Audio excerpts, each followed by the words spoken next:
Hello student, आज मैं आपको हिंदी विषय की पाठ्य योजना बता रही हूँ। तो चलिए शुरू करते हैं।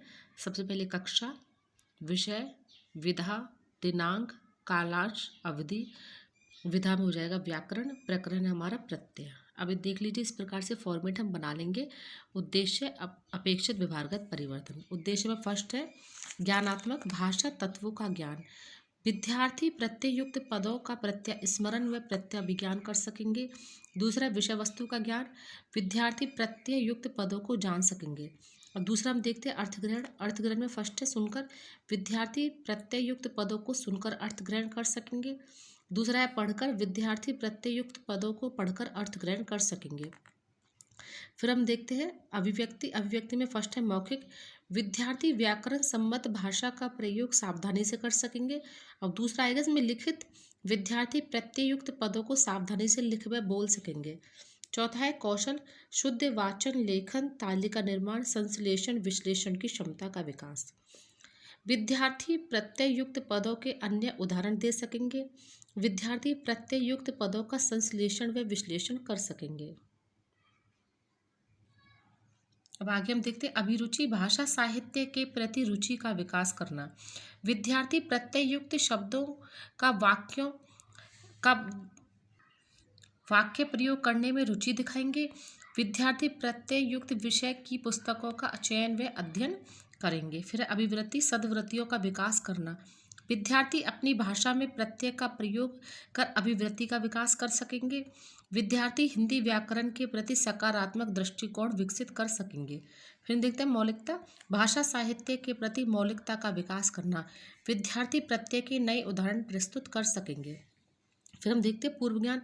विद्यार्थी प्रत्यय के बारे में सामान्य जानकारी रखते हैं। सहायक सामग्री में देखते हैं हम झाड़न, लपेट फलक, चौक, चार्ट, संकेतक इत्यादि। अब आगे देख लीजिए, इस प्रकार से फॉर्मेट हम बना लेंगे प्रस्तावना प्रश्न का। क्रम संख्या, छात्र अध्यापिका क्रिया, छात्र क्रिया। पहला प्रश्न है प्रस्तुत वाक्य में रेखांकित शब्द कौन सा है? सामाजिक। सामाजिक किन दो शब्दों से मिलकर बना है? समाज धन एक।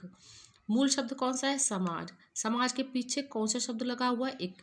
एक शब्दांश क्या है? ये हो जाएगा समस्यात्मक। अब हम देखते हैं उद्देश्य कथन। आज हम प्रत्यय के बारे में विस्तार से अध्ययन करेंगे।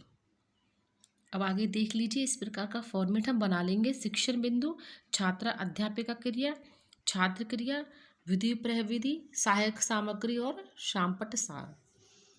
शिक्षण बिंदु में सबसे पहले हम देखते हैं शिक्षण बिंदु फर्स्ट है हमारा लोग मानवता के नाते अपना फर्ज निभाते हैं। अब हम देखते हैं छात्र अध्यापिका क्रिया। इसमें फर्स्ट प्रश्न है प्रस्तुत वाक्य में रेखांकित शब्द कौन सा है?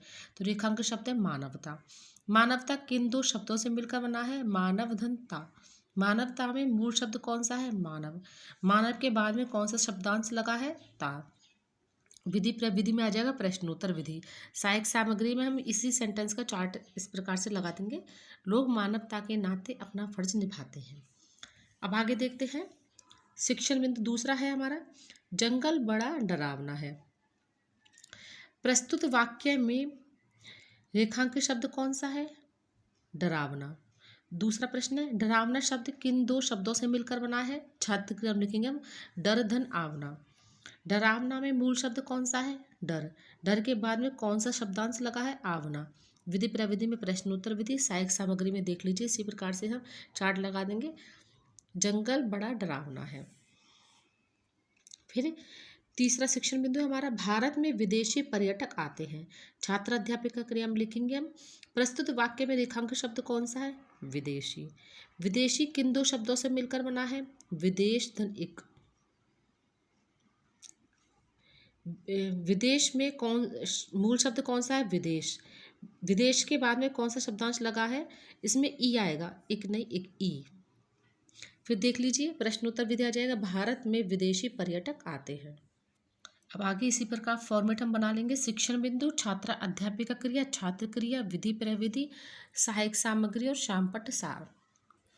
शिक्षण बिंदु में हम देखते हैं अब अगला रमेश में खेलने की योग्यता है। प्रस्तुत वाक्य में कौन सा रेखांकित शब्द है? योग्यता। योग्यता किन दो शब्दों से मिलकर बना है? योग्य धन ता। योग्यता में मूल शब्द कौन सा है? योग्य। योग्य के बाद में कौन सा शब्दांश लगा है? ता। विधि प्रविधि में प्रश्नोत्तर विधि हो जाएगा। और अब देख लीजिए सहायक सामग्री में रमेश में खेलने की योग्यता है।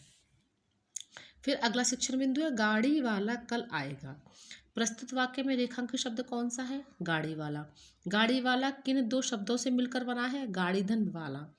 गाड़ी में मूल शब्द कौन सा है? गाड़ी वाला में मूल शब्द कौन सा है? गाड़ी। गाड़ी के बाद में कौन सा शब्दांश लगा है? वाला। विधि प्रविधि में प्रश्नोत्तर विधि हो जाएगा। और सहायक सामग्री में देख लीजिए इसी प्रकार से हम चार्ट लगाते हैं, गाड़ी वाला कल आएगा। अब आगे हम देखते हैं संश्लेषण। इसमें जब शिक्षण बिंदु में संश्लेषण लिख देंगे। छात्र अध्यापिका क्रिया में देखते हैं हम क्या लिखेंगे, वे शब्दांश जो किसी शब्द के अंत में जुड़कर उस शब्द के अर्थ में परिवर्तन कर नवीन शब्द बनाते हैं प्रत्यय कहलाते हैं। छात्र क्रिया में लिखेंगे विद्यार्थी ध्यानपूर्वक सुनेंगे तथा अपनी उत्तर पुस्तिका में लिखेंगे। विधि प्रविधि में हो जाएगा व्याख्या विधि। अब देखिए शामपट्ट सारे में इस प्रकार से हम ब्लैक शीट पे लिख देंगे रेखांकित पद, शब्द योग, मूल शब्द, शब्दांश। अब जैसे फर्स्ट है इसमें मानव धनता, मूल शब्द है मानव, शब्दांश है ता। डरावना में डर धन आवना, मूल शब्द है डर, शब्दांश है आवना। योग्यता में देखते हैं हम विदेशी में विदेश धन ई, मूल शब्द विदेश और शब्दांश है ई।